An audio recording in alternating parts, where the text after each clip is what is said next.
everybody, and welcome to this week's Weekly Scoop, where I keep you updated on some of the news and happenings across our platforms over the last week or so, and what we can look forward to. I have to start by saying you can see the surroundings are a little bit different today. I am reporting or recording this from the 2026 Sanlam Benchmark Symposium, and so this news is literally hot off the press. This year's findings, we will be dropping across our platforms over the coming weeks, but I think the overriding message or theme for me is the intersection of institutional advice versus retail advice. And what do I mean by that? By that, I mean we are seeing more of the same in as far as some of the statistics are concerned, and the inability or the discomfort that the average South African feels when it comes to their retirement planning. Now, we're seeing a lot of interesting stuff, but off the top of my head, recalling the morning sessions, dotted in between by very funny Mark Lottering jokes. He is an excellent presenter and facilitator. But jokes aside, retirement is really no laughing matter for the average South African. And a lot of the research this year points to the reason being that we have quite a fragmented advice structure in our industry between those individuals who are providing employee benefits advice and those individuals who are in fact guiding an individual towards and into their retirement. And when you think about it, it makes absolute sense, right? I belong to a retirement fund. Over there, I have some benefits.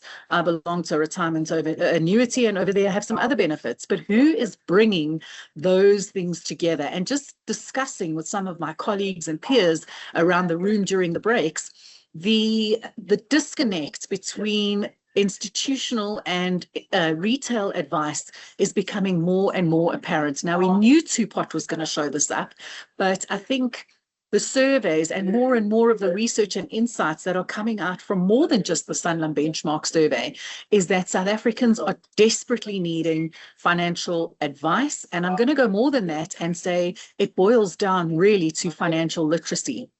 And even myself, as I was listening to some of the presenters talk this morning, I was thinking, what were the key life moments that sparked me to look at my financial situation and to make sure that I was on track? I guess I want to say to have the courage to look at the fact that perhaps I wasn't on track, and that my recipe for financial success or financial comfort in retirement had been upended by some of life's events. And I myself use a financial planner, and I have been very disciplined over the recent while to actually meet with him on a regular basis and track how close I am to meeting a financial goal. And those goals I've bucketed into various short-term and medium-term and obviously long-term. But the reality is that the average South African out there is receiving advice far too late in the process. Now, I know you're going to say to me, we are giving them as retirement funds, we are giving them the advice and the communication and member apathy, and they're choosing not to read it or to listen to it. The reality is that today's research coming out of the Sanlam Benchmark is saying that youngsters really do look for advice. They want advice, and they feel like we are not meeting them in the places that are important to them. So there's something to chew on. I'm also struck today by the disappointing reality, and I take this on myself as being part of the collective of this industry over the last 30 years, the disappointing reality of the 6% of South Africans who are able to retire comfortably. Now, that number has not moved, and I'm starting to sit and listen to these presentations really from the point of view of, am I crazy? Am I crazy to expect the same inputs that we keep doing over and over to produce materially different outcomes? And as we work towards an outcomes-based world, an absolutely excellent keynote address this morning really outlined the changes in our environment, how quick those changes are, and how quick we need to be to respond to that. And one of the things we discussed at our webinar this week, and that was shining a spotlight on independent trustees, was is there a different way of structuring our governance frameworks and our decision-making bodies in such a way that we overcome some of the structural obstacles in our industry to actually facilitate and improve member outcomes. Now, is the answer an independent trustee board? And as the industry migrates to these handful of corporate commercial mega umbrella funds, is there becoming more and more of a need to actually have the entire trustee board being independent from the commercial sponsor? What does independence mean, and does it in fact lead to outcomes? We'll drop the recording of that soon. The other aspect that was touched on in this morning's keynote address was, of course, the geopolitics and the changes. Now, there is a memorandum of understanding between Iran and the US, and so we're in this kind of cautiously peaceful environment, much like this cautiously optimistic environment we are with our soccer team. But what does this peace mean for our economics? Great article on the website by Isak Odendahl at Old Mutual. Go check it out. But on the politics, an absolutely fantastic conversation between Leon and Becky Mahlobo from France Cronje Private Clients in this week's episode of Power Plays and Paydays. You have to go watch it. If you've clicked on this, go to our website, www.ebnet.co.za, and catch the latest episode of Power Plays and Paydays. You cannot work with other people's money or in this industry and not understand the political context in which you are advising and in which you are investing and saving. Hiya pals, greetings from Sammy.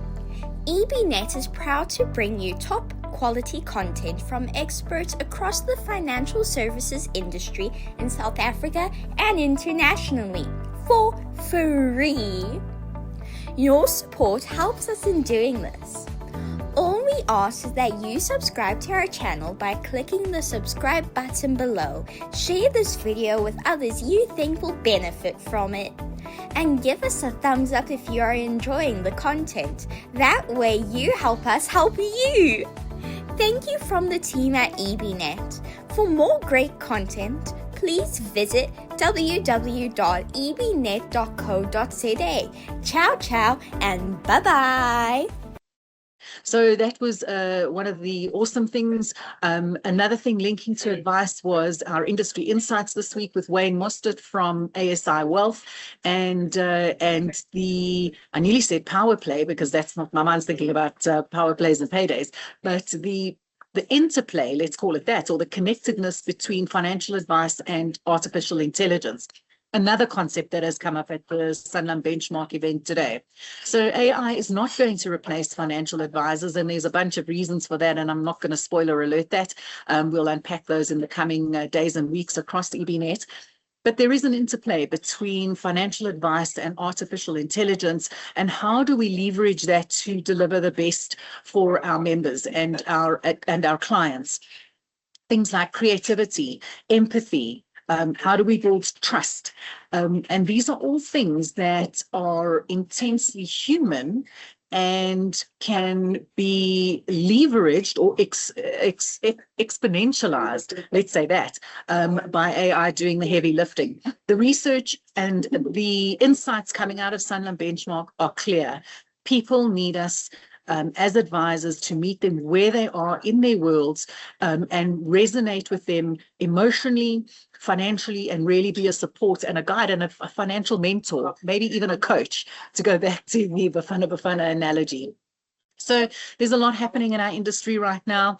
The other link I want to make when we think about creativity is today's episode of Exec Meet and Greets with Gideon Galloway. He is the founder and group CEO of King Price. It's a fantastic watch. Just an individual who really colors outside the lines. He's not scared to say what's on his mind, not fearful to be creative, and to be himself, and really is a lesson to all of us who are really desperately and sincerely trying to move a needle, but maybe need permission to be a little bit rebellious, and perhaps even a little irreverent. And that resonates with me. what's coming up on EBNet, some great new podcast series that will be landing. Next week, we will be launching The Art of Manager Fusion. And this talks to how we blend investment managers to deliver the best outcomes. And this makes me think of a word that's, I think, going to become part of my favorite words to use. And we keep talking about performance alpha and investment alpha and in the investment sense of the word. But another phrase that has been birthed for me this morning and may already be around, but this is the first time I'm hearing it, and that is behavioral alpha. And how do we switch behavior to deliver outcomes? How do we blend managers to deliver outcomes? Can you see the thread here, right? Kofi, anyone? So that's coming up. Our next webinar is on the very topical issue of unclaimed benefits. And I'm looking forward to surfacing some of the little talked about issues when it comes to that. And until next week, I'm looking forward to dropping some of the nuggets from Sanlam for you over the coming week. You can find that on our website. If you haven't yet, please subscribe to our daily newsletter. And until next week, let's hold thumbs for Bafana on Sunday night. And I know I'll be watching that with a bunch of friends. And keep safe out there. And looking forward to interacting with the community over the coming week.